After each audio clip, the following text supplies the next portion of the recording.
أيها الإخوة، أرجو أن يتفضل الدكتور عبد الرحمن النعيم بقراءة الأسئلة. نعم قراءة الأسئلة لا بد من شروط ثلاثة تلتزم بها إن شاء الله. شروط ثلاثة إن شاء الله، لكن خفف في شروطك. جزاك الله خير. يعني قلها. أولا موافقة النحو، لعلنا إن شاء الله. تحرجنا يا شيخ الأخوة الحين. خلاص لعلنا إن شاء الله نفعل ذلك. طيب. الثاني حسن الأداء إن شاء الله. أما على الصوت فليس إليك، هذا من الله عز وجل. جزاك الله خير. نعم. فلن يسبق صوتي صوتك يا شيخ. بارك الله فيك. الله يا شيخ. هذا الثالث.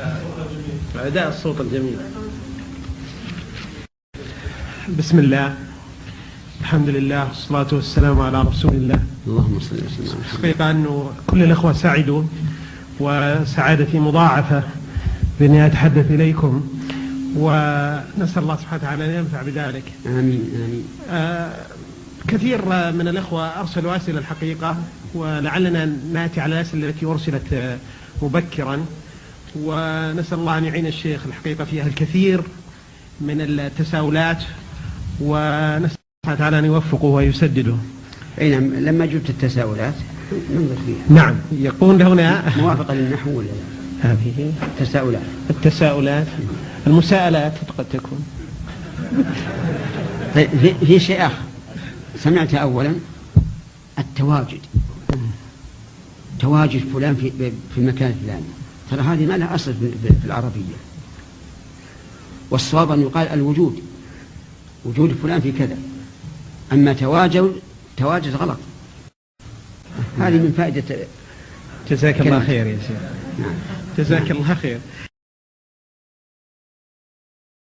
طبعا الأسئلة كثيرة، ويعذرني الأخوة الحقيقة سواء هنا في الرياض أو في جدة أو في القاعة الأخرى من الأخوات، ونسأل الله سبحانه وتعالى أن ينفع بما سمعنا، ينفعنا جميعا، وأن يعلمنا ما لم نعلم. آمين. وأن يبارك في شيخنا حفظه الله. آمين. ونسأل الله سبحانه وتعالى أن يبارك في علمه وعمله. آمين. وأن يجزيه خير الجزاء، ولعلها إن شاء الله تكون بداية لقاءات أخرى إن شاء الله متجددة إن شاء الله تعالى، تكون بداية.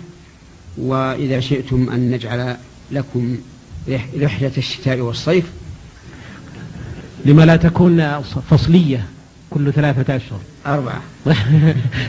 على كل حال المسألة من المشكلة. الله يجزاك. والتلفون والحمد لله موجود الآن. الله يحفظك. ومعروف.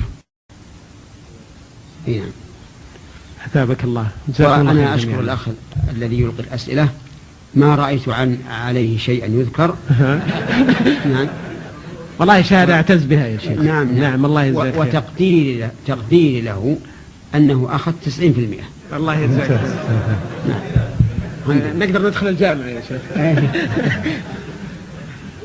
سبحانك اللهم وبحمدك. جزاك الله خير. نصلي مع بعض إن شاء الله في المكان الصلاة المخصص للأطباء بإذن الله. نعم، بين الألف 1 وباء 1، بي 1 وبي 1. ها طيب. ايش حفظك الله. أنا ذكرتها بالعربي فلم يعرفوها فترجمتها لهم بالإنجليزي. وهم عرب. والله لا أفهم. يا شيخ. جزاك الله خير.